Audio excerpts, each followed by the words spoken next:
This family is worshiping in a Buddhist temple in Thailand.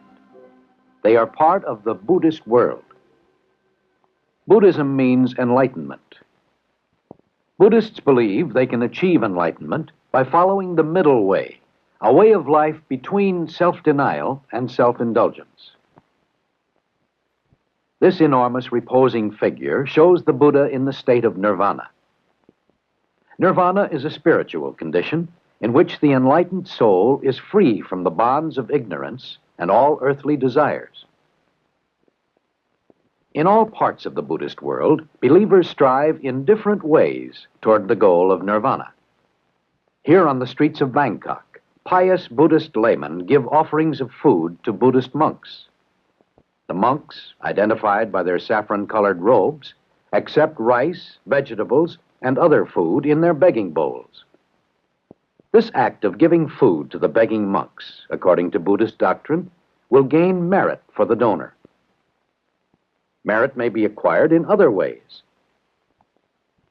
By participating in public religious ceremonies, or building pagodas, places for worship. The temple is the center for religious worship. Here, Buddhists learn some of the teachings which will help them meet the problems of everyday living in the Buddhist world. Some meet these problems in those parts of the world that are rapidly changing as a result of modern technology. Others meet the problems of living in places that have seen little change since Buddhism was founded 2,500 years ago. For centuries in the countries of the Far East, Buddhism has been a civilizing influence. And today it is the dominant religion in Tibet, Burma, Thailand, Laos, and Cambodia. Buddhism and its variations are practiced from Ceylon, across the mainland of Asia, to the islands of Japan. Altogether, there are perhaps as many as 500 million Buddhists. Their religion had its beginnings about 530 BC in India. Founder of Buddhism was a young man represented here, Siddhartha Gautama, who was born around 560 BC in India. Gautama was the son of a wealthy noble, and we can get some idea of the princely life which Gautama lived by visiting the estate of a Hindu noble in India. Gautama and his father lived in rich surroundings and splendor. Well educated, the young Gautama thoroughly learned Hindu theology from the Brahmins, the Hindu priests. One of the important Hindu teachings which must have shaped Gautama's outlook on life was the caste system, which established different levels of society. Two other key ideas of Hinduism that he learned were reincarnation and transmigration of souls. But Hinduism, with its emphasis on elaborate rituals, did not satisfy Gautama in his search for a way out of the sadness and hopelessness of life.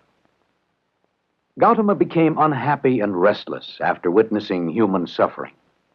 Tradition tells us the young prince observed 4 sights: an old man, which may have reminded him of the infirmities of age; a sick man, which may have suggested the problem of widespread disease; a dead man, which may have brought him face to face with the inevitable end of life; and an ascetic, which may have caused him to think of a more positive way to gain peace of mind.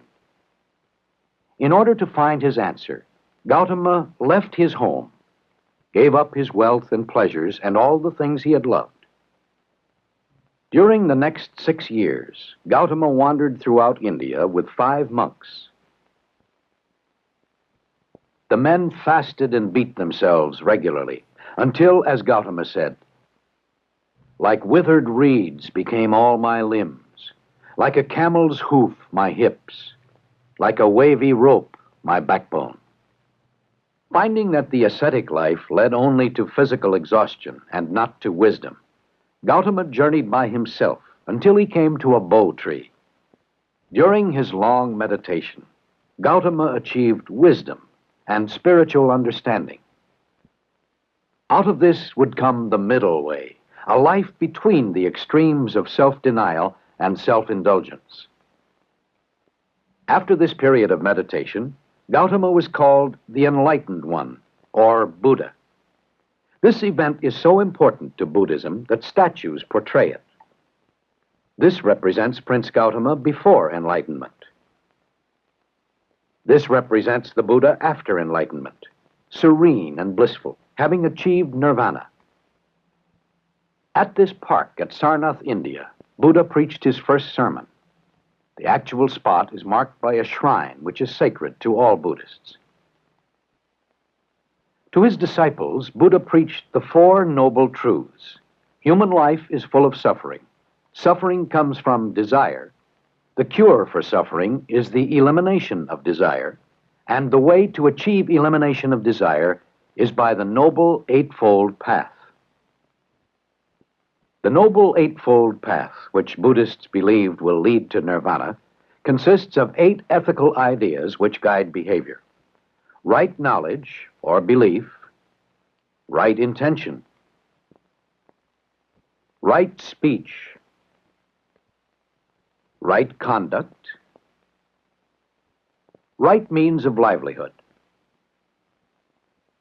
right effort, right mindfulness or contemplation, and right concentration.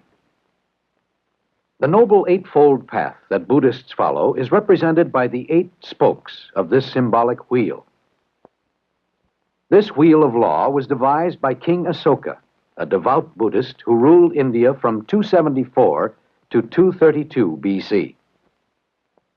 He turned India into a Buddhist state and sent missionaries to other lands in Asia. Between 200 BC and 600 AD, Buddhist monks carried their teachings eastward to Burma, northward across the Himalayas, and westward as far as Greece. King Asoka's son helped convert Ceylon in the south. When the Han emperors in China, about 200 BC to 200 AD, opened up routes of trade and travel between India and China, monks from India entered China, bringing the teachings of Buddhism.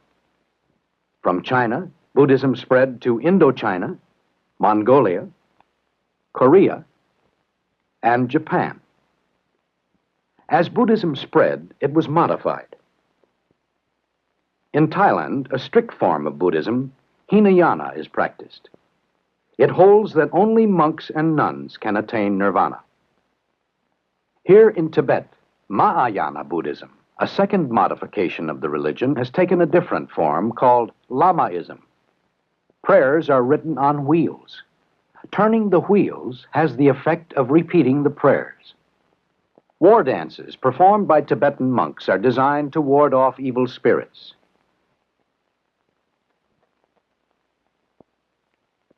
Mahayana Buddhism has many sects, but one of the most popular is the sect called Zen.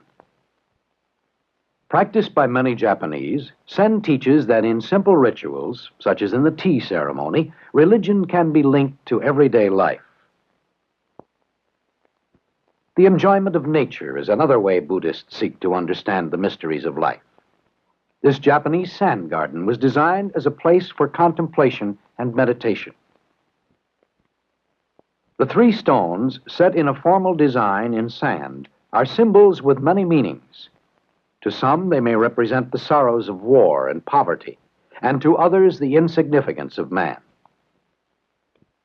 Japanese art has been much influenced by the Zen sect. Through meditation, man comes to understand himself as part of the natural world.